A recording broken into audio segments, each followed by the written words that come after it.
Mga kwentong pambata. Si Dame Grumble, unang bahagi. Sa isang mataas na burol, kung saan napakainit ng sinag ng araw, nakatira ang isang babae kasama ang kanyang anak na lalaki. Ang pangalan ng babae ay... Ay! Ang pait naman ng tsaa! Wala bang asukal to? Aray! Ang sikip ng sapatos ko! Ito na po ang tsaa niyo, Mama. Ay, sa wakas! Gaya na sabi ko, ang pangalan niya ay... Ano ba? Sobrang init? Gusto mo ba talaga ako mapaso? Ay, hindi po.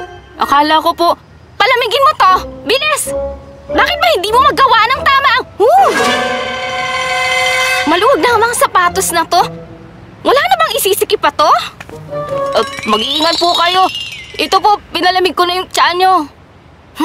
Ang lamig naman!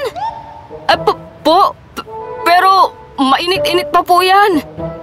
Ay, kung mahulaan nyo, ang pangalan ng babae ay Dame Grumble. Lagi niya nirereklamo ang mga bagay sa paligid niya at wala siyang kasundo na anuman o sinuman. Sa kabilang banda, ang kanyang anak na si... Freya! Huwag mong kuskusin ng husto yung mga pinggan! Ay, pero kung hindi naman madali ng pagkuskus, hindi mo yan malilinis. Ay, ayusin mo nga yan! Malumanay at mahinahon si Frio. Kabaligtaran siya ng nanay niya dahil nakakahanap siya ng saya kahit sa maliit na bagay. Habang hindi nakukontento si Dame Grumble sa mga bagay sa mundo, may isa namang bagay na sobra niyang mahal. At ito ay ang mataas at matatag na puno ng mansanas. Taon-taon niya itong hinihintay na mamulaklak. Bakit? Dahil may mahika ang punong ito. Magandang umaga, puno ng mansanas. Dame Grumble, masaya ako makita ka. Pumunta ka ba para sa marami pang pilak? Ang mga bulaklak ng puno ay nagiging baryang pilak kapag natanggal ang mga ito. Pero hindi pa rin to nakapagpasaya kay Dame Grumble. Mas gusto ko pang magkaroon ng mga gintong mansanas kaysa pilak, ay nako. Pero hindi pa ako namunga ng ganon. Kung nagiging pilak ang mga bulaklak mo, magiging ginto ang bunga mo.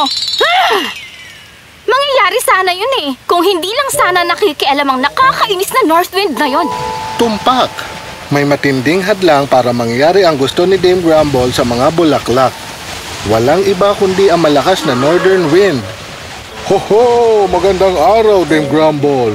Bakit puro ka na naman reklamo? Sabihin mo lahat sa akin para lalong kumunot ang iyong noo. Ho-ho! Hindi! Subukan mo lang kunin ang mga bulaklak ko at makikita mo ang tunay na galit ko. Ho-ho-ho-ho! Nakakatuwa ka talaga makitang balisa at galit na galit. Aba! Ikaw talagang makikita mo! Ay nako!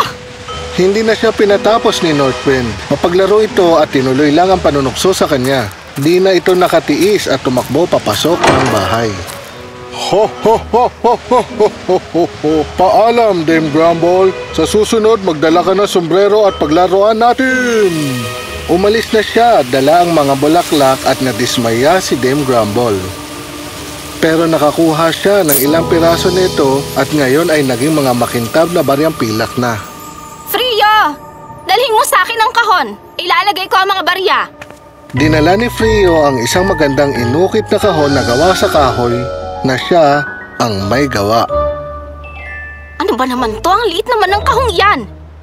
Wala bang mas malaki dyan? Ay, naku naman talaga, Frio. Ina, pwede po bang pumunta sa tindahan at bumili ng piraso ng kahoy para sa akin? Ano? Para sa libangan mo? At anong magagawa niyan para sa atin?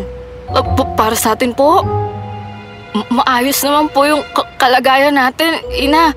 Bakit po ba kayo hindi po makontento? Makontento? Ayoko ng sapat lang, no? Kung meron lang sana tayo mga gintong mansanas, mabubuhay tayo ng marangya ngayon. Galit na umalis si Dame Grumble at iniwang malungkot ang anak na si Frio. Walang nagturo sa kanya mag-ukit ng kahoy pero napakagaling niya. Ginawa niya ang mga ito ng buong puso at husay. Tila ginawa para sa mga maharlika. Pero di ito napansin ng kanyang ina. Palagi nitong nakakalimutang ibili siya ng mga piraso ng kahoy. Lumipas sa mga araw, patuloy si Dame Grumble sa pag-iisip kung paano aalagaan ang mga bulaklak. Ay, ang Northwind na yon! Siguradong may paraan para maligtas sa mga bulaklak at baka hindi ko na makita ang mga gintong mansanas. Nakakita siya ng bagay na nagbigay sa kanya ng idea at nagpasya siyang pumunta sa palengke. Nakita siya ni Frio. Ina, aalis po ba kayo? Pwede po bang bilhan niyo po sana ako ng mga kahoy? Pwede ba? Kung talagang magaling ka, bakit hindi ka gumawa ng isang bagay para hindi mawala mga bulaklak? Siguruhin mong may tsana sa pagbalik ko. Umalis na siya at ngumisi sa puno ng mansanas. At tulad ng dati, puro pa rin siya reklamo sa lahat ng bagay.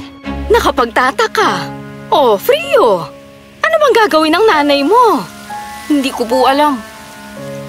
Kumusta na po ang lagay niyo? Nagagalit na naman po siya. Sa inyo po. Naku, ayos lang ako, iho. Ang bait mo talaga. Sana mabait din sa akin ang nanay mo. Kinagabihan, dumating si Dame Grumble dala ang isang big kiss na makapal na sinulid. Frio, nandito na ako. Nasaan ang tiya ako? Eto na po, ina. Ang init! Hindi ko maiinom to matapos ang nakakapagod na lakad na yun, ano? Pero, kasi po, gusto ko ng malamig. Bilis! Tinignan ni Frio kung may dalang mga kahoy para sa kanya ang nanay niya. Mukhang nakalimutan na naman yata ni Mama. Anong binubulong-bulong mo? Eto na. Bumili ako ng makapal na sinulid para ipangtakip sa puno ng mansanas. Ano po? Natakot si Frio. Kinumbinsin niya ang ina na itigil ang kanyang plano. Nako, ina. Mapapahamak po ang puno natin. Ano po kaya kung subukan yung kausapin ng Northwind? Nag-iisip ka ba? Hindi. Nakapag-desisyon na ako sa gagawin ko.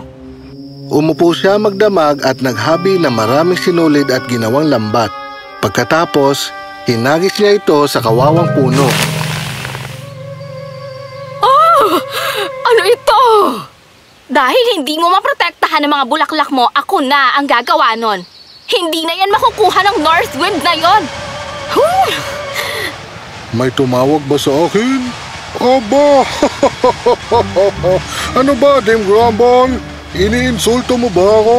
Sa tingin mo may magagawa yung lambat na yan, ha?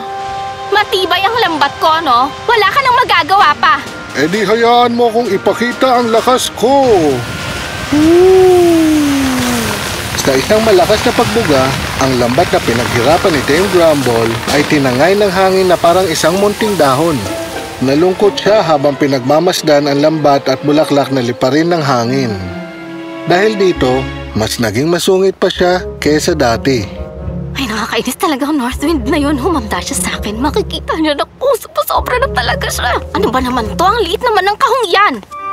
Ina, ayos lang po ba talaga kayo? Tama na. Kailangan ko nang umalis para hanapin ang lahat ng mga baryang ninakaw sa akin ng hangin na yon. Ano po? Pero saan po kayo pupunta, Mama? Hindi ko alam.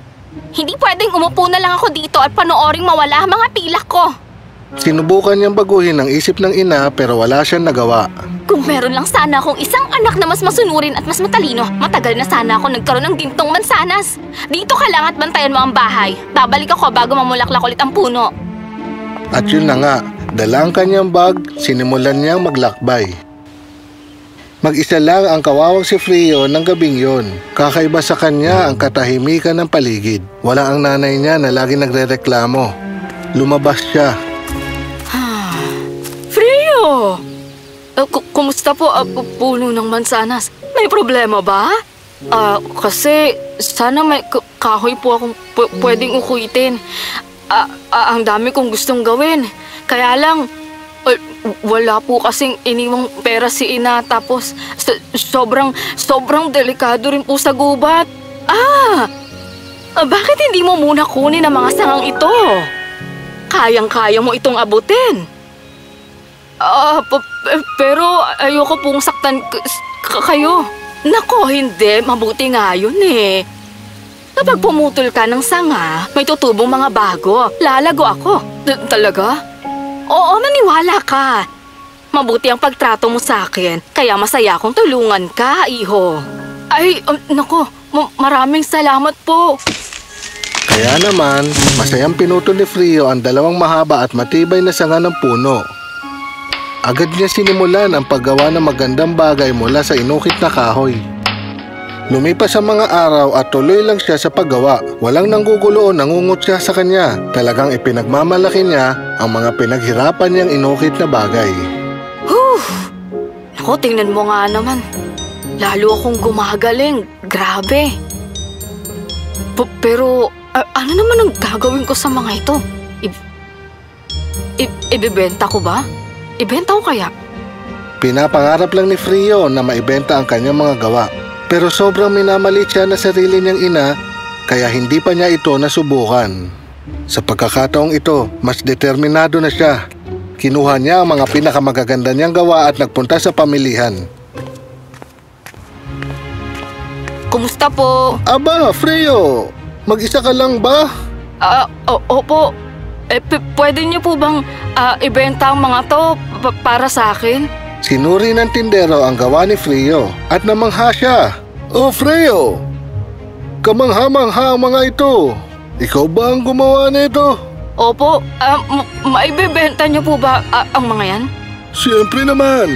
Bumalik ka na lang dito bukas. Sasabihin ko kung may mga bumili sa gawa mo, ha? Masayang umuwi si Frio at nasasabik na para bukas. Pero ilang oras pa lang, napansin ng mga customer kung gaano kaganda ang gawa niya at nagsimulang bilhin ng mga ito. Kinabukasan, nagulat si Frio nang malamang naubos na ang kanyang mga inukit. Frio, napakaganda talaga ng gawa mo. Binili agad ng mga tao. Ito na ang pera mo. Naku, salamat po. Talaga po bang nagustuhan nila ang mga yun? Iho, nang nalaman nilang ubos na, tinanong nila ako baka mayroon pa raw natira. Kung makakapagdala ka pa, tutulungan kitang ibenta yun. Umalis si Frio na magaan ang loob. Sobrang saya niya. Pero kumalma muna siya at nag-isip. Kung makakakuha ako ng mas maraming kahoy at mabenta ang gawa ko, pwede na akong kumita para sa amin ni Ina. Sigurado yun. Kaya naman, gumawa ulit siya ng marami pang ukit sa kahoy at binenta ang mga yon. Sobrang saya talaga ni Frio. Hindi na ako makapaghintay sa pagbabalik ni Ina. Matyaga niyang binantayan ang puno na ngayon ay namumukadkad na. Naging mabuti si Frio sa Northwind, kaya di niya to kailanman ginalaw. Siguradong matutuwa si Ina. Tapos, at talagang ipagmamalaki na niya ako. Samantala, natapos na rin ni Dame Grumble ang paglalakbay niya, pero di pa rin siya tapos sa pagrereklamo. Ang tigas naman ng kama, ang sakit sa likod. Maglalakbay na ako pauwi bukas. Pero wala pa akong nakikita kahit isang pirasong barya. Sana lang pinoprotektahan ng maayos ni Freyo ang puno ko.